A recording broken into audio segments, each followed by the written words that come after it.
There's a funny thing about life, ain't there? We spend our days building walls, brick by careful brick, trying to keep the chaos out, trying to keep everything just so. We map our roads, calculate every turn, convinced we know the shortest, safest path. We grip the wheel so tight our knuckles go white, believing certainty is what gets us through. But sometimes life, she's got other plans. She takes that carefully built world, that planned route, and she just kicks the whole damn thing over. Leaves you staring at wreckage, wondering what the hell happened, if you'll ever stand up straight again. For a long time, you believe it's the end of everything you worked for. You swear it's the worst mistake. But every now and then, if you're lucky, if you're truly stubborn, rock bottom ain't the end at all. Sometimes, friend, that crash, that gut-wrenching moment when it all goes sideways, that's just the beginning of where you're truly meant to go. Sometimes that spectacular failure, that moment you thought was the end of your world, it's just the universe clearing the path for something better. A new road you never would have found if you hadn't been knocked off the old one. This ain't just some dusty old saying, either. This is the truth about a man I knew, a man named Earl. Earl was 45 years old, most of those years spent in the kind of places where the fluorescent lights hummed a permanent drone and the air smelled of hydraulic fluid and honest sweat. He was a factory man through and through, the kind you'd see punchin' a clock at the crack of dawn and still be there when the streetlights started flickering, on long after the rest of the world had decided the day was done. Take a look at Earl and you wouldn't see anything flashy. No fancy suits, no polished shoes. He wore faded jeans and work shirts that had seen more than their fair share of oil stains and rips, meticulously patched by his wife, Sarah. His frame was solid, not burly, but built like a man who'd lifted his share of heavy things, pushed stubborn carts, and leaned against unyielding machinery for decades. There was a slight stoop to his shoulders, a permanent curve from leaning over assembly lines and wrestling with stubborn bolts, but it was a stoop of endurance, not defeat. His hands, though. His hands told a story all their own. Knuckles like old river stones, gnarled and thick, crisscrossed with a roadmap of scars from stray slivers of metal and the occasional slip of a wrench. The lines on his palms were etched deep, permanently darkened by grease that no amount of soap and scrubbing could fully remove. They were workers' hands, plain and simple, calloused and capable, the kind of hands that had built things, fixed things, and provided for a family for a lifetime. When he held a mug of coffee, they looked strong, almost too big for the fragile ceramic, yet he held it with a surprising tenderness. His face was a landscape of experience too. Not a cruel face, not a bitter one, but certainly not untouched by worry. Fine lines fanned out from the corners of his eyes, not laugh lines, but the marks of squinting under harsh industrial lights, of concentration, of watching the clock. Those eyes, once a brighter blue, had faded to a sort of washed-out gray blue, holding a quiet dignity that was hard-earned. They were the kind of eyes that saw a lot but didn't always say much, guarded, assessing the world with a steady, unblinking gaze. Earl wasn't a talker. He was the quiet type, the one who listened more than he spoke, observing everything around him. At the lunch table, he'd often sit alone, not because he was unfriendly, but because he just wasn't one for idle chatter. He was reliable, though. If Earl said he'd do something, it was as good as done.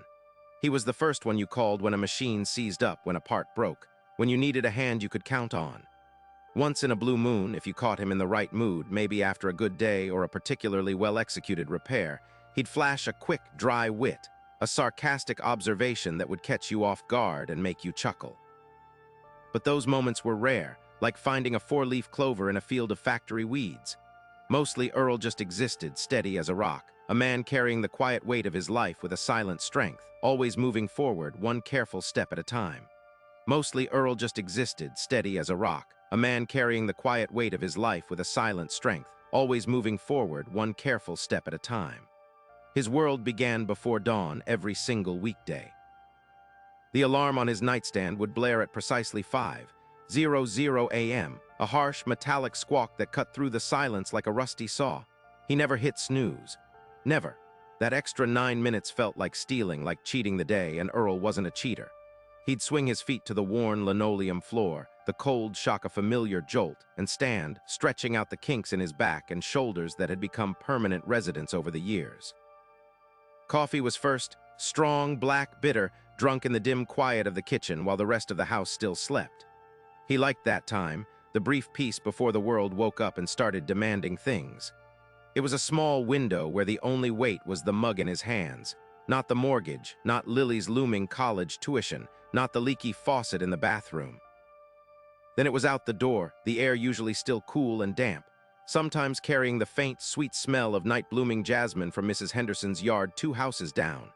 His old pickup truck, a dependable Ford F-150 with a faded paint job and 100,000 stories in its engine, rumbled to life with a cough and a sigh. The drive to the plant was always the same. Down Elm Street, left on Main, past the diner with the flickering neon sign, then onto the industrial parkway. Every turn, every pothole, every crack in the pavement was memorized. The sky would gradually lighten, bleeding from bruised purple to a dull gray-blue, revealing the sprawling, windowless brick behemoth of the factory against the horizon. It stood there, a concrete monument to repetition, to the turning of gears and the endless grind of making things. Inside, the world was a symphony of clang and hiss, the rhythm of industry. Earl spent his days tending to the massive presses, calibrating the robotic arms, overseeing the precision cuts of metal that would become components for engines, for appliances, for 1,000 nameless products that kept the modern world churning. The air was thick with the scent of hot oil and ozone, the floor often slick with a fine film of grease. It was demanding work, physically and mentally, requiring a focus that dulled the edges of the day, blurring one shift into the next. He was good at it, damn good. He could spot a faulty gauge from across the floor, feel a tremor in a machine that others missed, hear the subtle shift in a piston's rhythm that signaled trouble brewing. He was the fix-it man, the steady hand, the one who kept the assembly line from seizing up. It wasn't glorious work, but it was honest, essential, and it paid the bills. And the bills, they were a constant hum in the back of his mind, a silent, relentless tally sheet. The mortgage on their modest home, a single story with a neat but unremarkable yard, weighed heavy. Property taxes seemed to climb faster than the grass in summer. There was Sarah's old car, a ticking time bomb of repairs. Lily, his 16-year-old, was already talking about colleges, and the numbers she threw around made his stomach clench. Noah, 12, wanted a new dirt bike for his birthday, a dream that felt both childishly simple and financially impossible. Earl measured his life in dollars and cents, in hours punched and overtime earned. Every decision was filtered through the lens of security, of making sure his family was safe, provided for, never wanting for what he didn't have growing up. He ran a tight ship budget-wise, but it felt less like sailing and more like constantly bailing water. He was a man tethered to that factory, to that paycheck, by an invisible, unbreakable chain of responsibility. But deep down, beneath the stoic exterior, beneath the calloused hands and the weary eyes, there was a different man yearning for air. He rarely let it show, but he felt it, a persistent ache. There was a time, back before the mortgage, before the kids, before life had carved out such a definitive path, when Earl had dreamt of building things, not just maintaining them. He'd tinker with old engines, sketch designs for what he thought were ingenious contraptions, see solutions to everyday problems in his mind that went beyond just tightening a bolt. He had a curiosity, a knack for invention, a quiet spark that had been carefully, methodically, extinguished over the years, replaced by the suffocating blanket of practicality. He had buried that part of himself so deep, he sometimes forgot it even existed. But then late at night, when the house was utterly silent and he couldn't sleep, a phantom regret would sometimes whisper, What if he'd taken a different fork in the road? What if he'd risked something? He'd squash the thought quickly, fiercely. Risk was for fools, for dreamers. His job was to protect, to provide, to be reliable, an unyielding foundation for Sarah, Lily, and Noah. He carried the fear of failure like a second skin, a constant reminder that any misstep, any deviation from the steady, predictable path could shatter the fragile security he had painstakingly built. That fear wasn't just for himself, it was for them. And it was that fear, that rigid insistence on safety, that had become both his greatest strength and his most crushing limitation. He was so busy keeping the wheels on the track, he'd forgotten there was a whole world beyond the rails. The rails, indeed. For years, Earl had meticulously checked every switch, every tie, ensuring nothing ever veered off course. He took pride in catching small defects, almost failures, before they became problems, a quiet satisfaction in his reliability. But the world, as he was about to learn, wasn't always a neatly laid track. Sometimes the track just ended. It started subtly. A new supplier for a critical component, a small plastic housing for a delicate sensor. Management pushed for the cheaper alternative. Earl, ever cautious, voiced concerns about tolerances and material density. "We've always used the X-47, he'd said, trying not to sound like he was resisting progress. "It's proven." This new Y21, we haven't got long-term data on its heat resistance with the Z circuitry. His supervisor, Henderson, more interested in quarterly reports, waved it off. Earl, it's spec approved. Trust the engineers. He'd trusted them. He'd done his job, he told himself, highlighting the risk, flagging the potential weakness. He'd followed procedure. But then the initial batch of units rolled out with the new Y21 component. For a few weeks, everything seemed fine. Earl, ever the worrier, kept an eye on production reports, scanning for anomalies, a pit of unease settling in his gut he couldn't quite shake. Then came the first whisper. A customer service report from the Pacific Northwest describing sensor malfunctions after prolonged operation in a particularly warm environment. Then another from Arizona, and another. Soon the trickle became a stream, then a flood. The pattern was undeniable. Units containing the new Y21 housing were failing. Not spectacularly, not violently, but slowly, insidiously losing calibration, sending erratic readings, rendering the entire expensive piece of machinery useless. The day the official recall order came down, the factory floor, usually a symphony of clangs and whirs, fell into a stunned silence. It was a Tuesday. Earl remembered the fluorescent lights humming, too bright, too stark. Henderson's face, usually ruddy and boisterous, was ashen. He'd called Earl and the other department leads into his office. The numbers flashed on the projector screen, stark and unforgiving. Hundreds of thousands of units, millions of dollars. Earl's department was responsible for the final assembly and quality checks on a significant portion of those recalled units. The blame, whether fair or not, would land heavy on their section. Henderson's voice was a low growl. It's a full-scale recall, boys.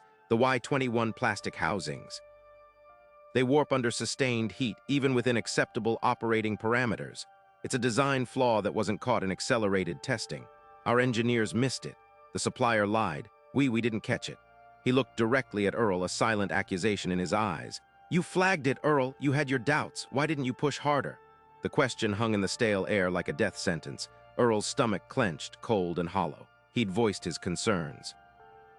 He'd done his duty, but push harder. What did that even mean? Argue with an engineer, a supervisor, the whole damned purchasing department. He was just Earl, the reliable floor lead. He followed the rules. He fixed what was broken after it was approved. The shame, hot and bitter, washed over him. He felt his hands, those hands that had fixed so many things, suddenly useless, trembling slightly. The security he'd built brick by careful brick was crumbling before his very eyes. Jobs, dozens of them, depended on his department, and he had somehow failed them all. That night the house was a tomb. Sarah, bless her heart, tried to get him to talk. What happened, Earl? You look like you've seen a ghost. He just mumbled something about a rough day and company business. He couldn't bring himself to tell her not yet. Not when the consequences hung in the air like a storm cloud ready to break. He ate dinner mechanically, picking at his food, the taste of ash in his mouth. Lily and Noah, sensing the tension, were unusually quiet. He lay in bed, staring at the ceiling, every tick of the cheap alarm clock on the nightstand a hammer blow to his skull. 3 a.m., the witching hour. Sarah slept soundly beside him, her breathing soft and rhythmic. He envied her peace. His own mind was a frantic kaleidoscope of flashing errors, Henderson's face, the brutal numbers on the screen. Why didn't you push harder? The question echoed, amplified in the suffocating silence. He had been so proud of his reliability, his ability to keep things steady. He had been the rock. Now he felt like sand, shifting and dissolving under an immense, unseen pressure. He saw the faces of the men and women in his department, their livelihoods tied to his. Old man Jenkins, just 2 years from retirement, who needed every penny. Maria, a single mom, always talking about saving for her daughter's college. What would happen to them? His life, he realized with a sickening lurch, had been one long, carefully constructed wall against this very moment. Every conservative choice, every passed-over opportunity for something daring, every hour of overtime, it was all to ensure security, to build that unyielding foundation for Sarah, Lily, and Noah. He'd sacrificed his own quiet desires, his half-formed dreams for this, for a life that was safe, predictable, sturdy. And now it felt like the very ground beneath him had opened up. He closed his eyes, but the darkness offered no reprieve, only magnified his self-recrimination. He had been so blind, so stubbornly fixed on avoiding failure that he hadn't seen the cracks forming, not in the cheap plastic component, but in his own rigid approach to life. He'd equated security with control and control with an unblemished record. What good was a man who couldn't protect his own family, his own people, from a mistake he'd seen coming but hadn't stopped? The weight of it all, the crushing reality of what his life had become, a meticulously built edifice of caution, now reduced to rubble by one catastrophic, preventable error, felt unbearable. He was a fraud, a failure. The reliable man had failed. He lay there not sleeping, not resting, just existing in the space between the brutal past and the terrifying unknown future. The silence of the house pressed in, amplifying the shame. He pictured his hands, the scarred knuckles, the calloused palms, hands that had built, fixed, provided. Now they felt useless, clumsy, the instruments of his own undoing. And then a tremor deep in his gut, a slow, insistent burning that began to push back against the crushing weight.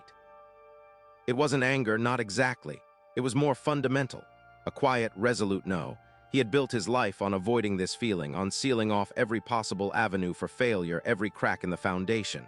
He'd become an expert at dodging, at predicting, at compensating. He'd bent himself into a shape he thought was impregnable, a man who wouldn't break. But he was broken. And in that brokenness, a strange, stark clarity emerged. The old way, the way he'd always known, was a dead end.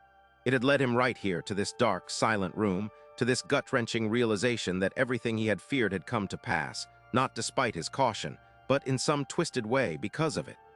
His rigid adherence to safety had blinded him to the true risks, had made him incapable of adapting when the inevitable unexpected arrived. This wasn't just about the product recall anymore, or the jobs, or the money. This was about him, about Earl, the man who had choked down his own quiet desires, who had seen his reflection grow dimmer year by year, hidden behind the mask of reliable provider. He stared up at the ceiling, at shadows dancing from a streetlight outside, and a breath, ragged and deep, tore its way out of him. Enough, not of living, not of fighting, but enough of this, enough of building walls when the world called for bridges. Enough of being afraid to fall when falling might be the only way to truly see what was beneath his feet. He didn't know what lay ahead, didn't have a map or a plan. All he knew was that the path behind him, the one he'd trod so carefully for decades, was impassable now. It was gone. He had to find a new way. The alarm shrilled at 5 a.m. just like every other weekday. For a split second, the muscle memory of his routine tried to assert itself. Roll over, curse the sun, drag himself out. But this morning was different. He pushed himself up, his eyes gritty, his limbs heavy, but there was a flicker, a stubborn spark, where before there would have been only dread. He walked into the kitchen. Sarah was already up making coffee. She glanced at him, her face etched with worry from the past few days. He hadn't talked much, had mostly just retreated into himself. "Morning," he croaked, the words sounding alien in his throat. Sarah simply nodded, her gaze lingering. Usually he'd grab his lunch, peck her on the cheek, and head out the door, retreating into the familiar armor of his workday. Not today. Today he sat at the kitchen table, in the seat he rarely occupied before work. He took a sip of coffee, scalding hot, and looked at Sarah. "I messed up, Sarah," he said, the words heavy and clumsy, but they were out. He saw her flinch, not because it was news, but because he was finally saying it. "Really messed up, and I don't know what's next, but I know I can't keep doing things the way I've been doing them." She just looked at him, her eyes wide, and reached across the table to take his hand. No judgment, no, "I told you so." Just connection. That simple touch, the warmth of her fingers, was a lifeline he hadn't known he needed, a quiet strength that began to mend the isolation he'd built around himself. He drove to the factory that morning, the usual drone of the engine now a backdrop to a restless churning in his gut. The parking lot was already filling up. He could feel eyes on him as he walked in, whispers following in his wake. The shame was a physical weight pressing down on his shoulders. The old Earl would have ducked his head, tried to blend in, to become invisible until he could fix it all in secret. But the quiet resolve from 3 a.m. still hummed beneath his skin. He walked past his usual bench, past the familiar faces, and instead of heading straight for his office, he veered left towards the engineering department. He'd rarely gone there unless a report needed signing or a drawing needed stamping. It was a world he respected but largely kept separate from his own hands-on domain. His breath hitched in his throat. Every instinct screamed at him to turn back, to go hide, to wait for someone else to come to him. "This is not how you do things, Earl." The voice of his past self, rigid and cautious, echoed loudly. He stopped outside a cubicle where a younger engineer, Mark, was hunched over a CAD program, wires and schematics plastered around him. Mark looked up, surprised, perhaps even a little nervous to see the department head standing there. "Morning, Mark," Earl said, his voice steadier than he expected. "Got a minute? I was hoping you could walk me through the stress test data for that batch we recalled. Every single bit of it, from the first simulation to the last failure." Mark blinked, then slowly straightened up, a flicker of something new in his eyes, curiosity perhaps, mixed with a hint of respect for the man who wasn't hiding. Earl had never asked for that level of detail before, had always trusted the summaries, the final reports. But the old way, the way of trusting summaries and avoiding the uncomfortable truth, was dead. He was going to look at the wreckage, not to mourn it, but to understand every single piece, every single flaw, so he could figure out how to build something that wouldn't crash again. He was going to learn how to build a better engine, starting with the nuts and bolts of the disaster. And it felt like the hardest, most terrifying, and most liberating step he had ever taken. Mark, bless his patient soul, started from the beginning. He brought up schematics Earl had signed off on countless times without a second thought. But now, under Mark's eager pointer, they seemed to bloom with foreign symbols and intricate pathways Earl had never truly looked at. The young engineer spoke of load tolerances, material fatigue, thermal expansion coefficients, and a dozen other terms that, while not entirely new, had always existed in the periphery of Earl's understanding, things he'd implicitly trusted others to manage. Now they were front and center, demanding his full, often bewildered attention. Earl sat there for hours, the sterile glow of the monitor reflecting in his tired eyes, feeling like an old dog trying to learn a new trick while everyone else already knew how to fetch. He asked questions, sometimes basic ones, feeling the burn of embarrassment in his cheeks. Mark, to his credit, never patronized, just explained, re-explained, and then explained again, drawing diagrams, pulling up other reports, showing him the raw data, not the polished summaries. Every calculation, every simulation, every tiny deviation that might have been dismissed as an anomaly before, Earl now forced himself to trace, to understand its potential ripple effect. It was painstaking, exhausting work, and by the end of that first day, his head throbbed, not just from the intellectual strain, but from the sheer weight of what he hadn't known, what he should have known, what had cost them so much. The next few days blurred into a monotonous cycle of unfamiliarity and effort. Earl dragged himself to Mark's cubicle or to the engineer's shared conference room day after day. He started bringing home thick technical manuals, their pages filled with equations and graphs that stared back at him like a foreign language. Sarah would find him hunched over the kitchen table late into the night, the blue light of his laptop casting shadows on his furrowed brow, a coffee cup steaming beside him. He'd try to explain a complex engineering concept to her, his frustration mounting as he stumbled over the words, realizing he still didn't fully grasp it himself. She'd just nod, her eyes full of quiet understanding, and tell him to get some sleep. Lily and Noah, used to their dad being silently present, now saw him silently preoccupied, wrestling with invisible demons he was finally trying to name. One morning around the end of the first week, Earl stared at a particular stress test result on Mark's screen, a subtle anomaly that had been flagged and then in the final report he'd seen, downplayed. Mark was explaining the reasoning behind the downplaying, a common industry practice for minor deviations. But Earl, now seeing the full raw data, the exact shape of the curve, the tiny blip, felt a cold knot tighten in his gut. He knew with an unsettling certainty that this specific blip, this small dismissal, was the precise seed of their disaster. It was like seeing the ghost of his mistake, not as a massive, sudden failure, but as a slow, accumulating poison. He spent the whole day dissecting that single data point, trying to understand how it had been rationalized away. He badgered Mark, then another engineer, then an older lead who had been involved in that particular project. He felt like a detective, sifting through old evidence, trying to prove something that everyone else had already declared closed. And with every question, every frustrated dead end, the old feeling crept in, the doubt. What are you doing, Earl? You're not an engineer. This isn't your job. You're wasting everyone's time making a fool of yourself. The shame, usually his most potent enemy, twisted into something worse. Futility. He almost gave up that evening. He sat in his truck in the factory parking lot, the engine off, the silence pressing in. He just wanted to drive home, put on the TV, and pretend he was still the man who simply managed reports and delegated problems. The new knowledge was a burden, a heavy weight that made every step harder, every decision more fraught. It would be so easy to just slip back into the comfortable rhythm of not knowing, of trusting others, of staying in his lane. He closed his eyes, his head leaning back against the cold headrest. He could almost feel the factory floor vibrating beneath him, an indifferent mechanical heartbeat. But then Lily's face flashed in his mind. Not the angry, disappointed face from the recall news, but her bright smile, the way she'd looked at him when he'd fixed her bike chain or explained how a car engine worked. Noah's earnest questions, his faith in his dad's ability to solve anything. And Sarah, her steady hand on his arm, her quiet belief. He had shattered that trust once. To give up now, to retreat to his old ways after taking that hard, terrifying first step would be to shatter it again, but this time he'd shatter himself in the process. He'd chosen to look at the wreckage, not to mourn it, but to rebuild. And rebuilding, he was quickly learning, was 1,000 times harder than simply taking the first step towards it. It was about facing the discomfort, the ignorance, the sheer slog of it, day after agonizing day. He took a deep breath, the metallic scent of the factory air filling his lungs, and started the truck. He wasn't going home, not yet. He had a stack of technical drawings he still couldn't make sense of and an open mind, however tired, that was slowly, painfully starting to learn. He would just keep going, even if it felt like he was dragging himself through quicksand. He didn't know how not to. Days bled into weeks.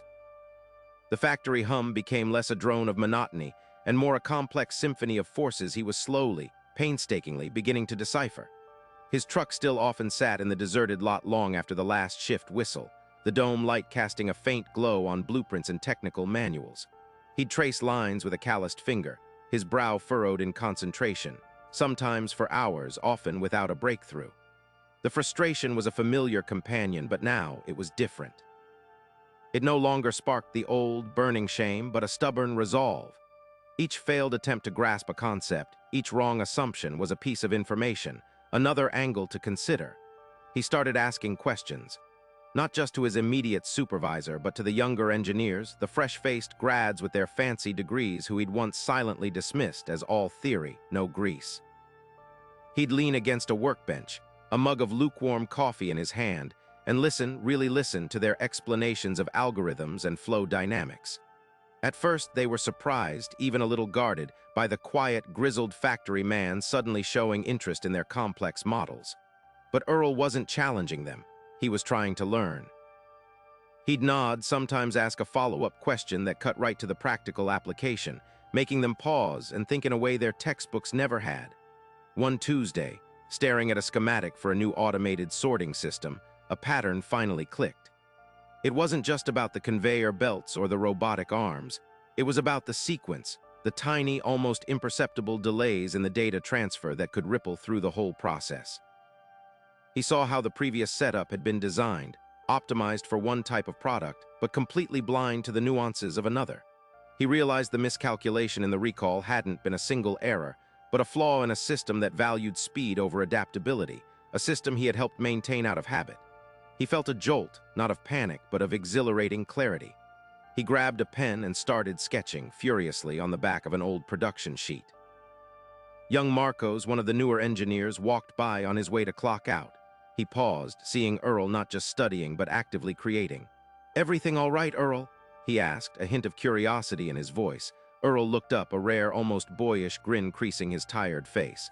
"Marcos, you got 5 minutes. I think I just figured out why that old Unit 7 keeps jamming when we switch the batch types. It's not the sensor, it's the buffer logic. And I think I know how we can fix it without buying new hardware." Marcos, who had spent weeks trying to diagnose that very problem, blinked. He leaned over, peering at Earl's scrawled diagram. His eyebrows slowly rose. You know, Earl, that actually makes a lot of sense." That night, for the first time in months, Earl went home feeling lighter. The battle wasn't over, but he'd found a new weapon: understanding. Hope, thin and reedy at first, had started to sprout in the fertile ground of his persistent effort. Weeks turned into months. The man who punched in at the factory gate each morning was still Earl, still carried the familiar weight of experience in his shoulders, but his eyes held a different light. The quiet dignity was still there, but now it was underlined with a confident spark, a readiness to engage that had been absent for years. He'd always been reliable, a man who could fix anything with a wrench and a bit of elbow grease. Now, he was fixing systems, identifying inefficiencies before they became problems, and proposing solutions that often left the younger, textbook-trained engineers scratching their heads in admiration. He led the initiative to redesign the faulty product line, not by replacing everything, but by intelligently optimizing the existing machinery, often with ingenious, low-cost modifications he'd sketched out himself. He drew on his decades of hands-on knowledge, combining it with the theoretical understanding he'd so diligently acquired. The result was a production line that wasn't just operational, but significantly more efficient and adaptable than before, saving the company a substantial amount and securing dozens of jobs, including his own. He wasn't just fixing his mistake. He was transforming the entire department. At home, the shift was even more profound. The tension that had coiled around him for years had finally loosened its grip. He still worked hard, but he worked smarter, not just longer. He was present. He'd sit at the dinner table, truly listening to Lily talk about her school play, offering genuine encouragement instead of just grunting an affirmation. He'd help Noah with his science project, not just supervising, but getting down on the floor with him, explaining the principles of leverage or electrical circuits with a patient enthusiasm that made Noah beam. Sarah, his steady anchor, often just watched him, a soft, knowing smile playing on her lips. They started taking walks in the evenings again, hand in hand, talking about more than just bills and car repairs. He still had his fears, sure. The ghost of that devastating mistake sometimes whispered in the quiet hours. But it no longer crippled him. Instead, it served as a reminder, a sharp, necessary lesson. He understood now that true failure wasn't making a mistake. It was letting that mistake define you, letting it stop you from ever trying again. He'd found a strength he never knew he possessed, not in avoiding the crash, but in meticulously, painstakingly rebuilding from the wreckage. He was no longer just a fixer of machines. He was a builder of resilience, a quiet testament to the idea that sometimes, the only way to find the right path is to first get spectacularly lost. Earl's reputation at the factory, once synonymous with quiet, unwavering reliability, had evolved. He was no longer just the guy who punched in and out, fixing what was broken. He was the guy who thought about what could break next, the one who saw problems not as roadblocks but as puzzles begging to be solved. He had a way of looking at the worn-down machines, the inefficient processes, and seeing not just their present state but their potential. When a new quality control issue arose in the stamping department, an issue that would have sent the old Earl into a spiral of internal panic and rigid adherence to protocol, this new Earl approached it differently. He gathered the team, not to dictate solutions, but to listen intently, to ask probing questions. He encouraged wild ideas, dismissed nothing out of hand, and then, with that same meticulous attention to detail he'd always possessed, helped them distill the chaos into a workable, elegant solution that boosted efficiency by nearly 15%. One afternoon, young Mark, a new engineer fresh out of college, walked into Earl's office, shoulders slumped, looking like the weight of the world had settled there. He'd just overseen a batch of components that didn't meet spec, a mistake that cost the company a few $1,000s in wasted material and precious production time.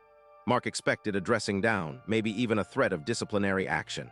Instead, Earl leaned back in his chair, a faint smile touching his lips, the kind that held both empathy and a deep understanding. "Well, Mark," he said, his voice soft but firm, "you just paid for a master class in engineering. Pricey, I'll grant you, but what did it teach you?" Mark stammered, unsure, his gaze fixed on the scuffed toes of his safety boots. Earl continued, his eyes warm. "Every problem, every screw-up, big or small, it's just tuition, son.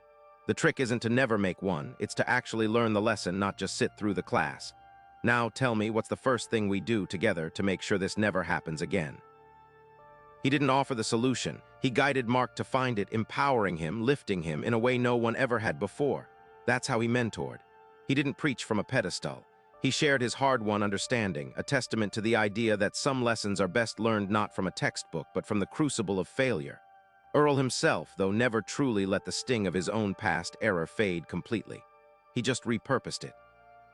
It was no longer a chain that bound him, but a compass that guided him, always pointing him towards innovation and improvement. He started pitching ideas to management that, frankly, the old Earl would have scoffed at as too risky, too unconventional, too likely to disrupt the fragile stability he so desperately craved. Ideas about implementing predictive maintenance models using new sensor technology, about retooling entire sections of the line to reduce waste that everyone else had simply accepted as the cost of doing business. Some failed, sure, because not every risk pays off. But enough succeeded, and the failures were learned from, that his department started consistently outperforming others. He wasn't just fixing things anymore. He was building a better future for the factory, one smarter decision, one calculated risk at a time. The quiet dignity was still there, but now it was infused with a quiet, undeniable confidence, the kind that comes from facing down your worst fear and finding out you're stronger, sharper, and more capable on the other side. Sarah noticed it most acutely. His eyes, though still lined with the story of a lifetime of hard work, held a different light. They were clearer, less haunted by unseen anxieties. He'd laugh more easily, a genuine, rumbling sound that filled the house with warmth. He wasn't just present anymore. He was engaged, truly seeing and hearing his family. He was alive in a way he hadn't been since before the crushing weight of responsibility had first started to press down on his young shoulders. He'd even picked up an old woodworking hobby he'd abandoned years ago, crafting simple, beautiful pieces for the house, the earthy smell of sawdust filling the garage on a Saturday afternoon. It wasn't about the output or the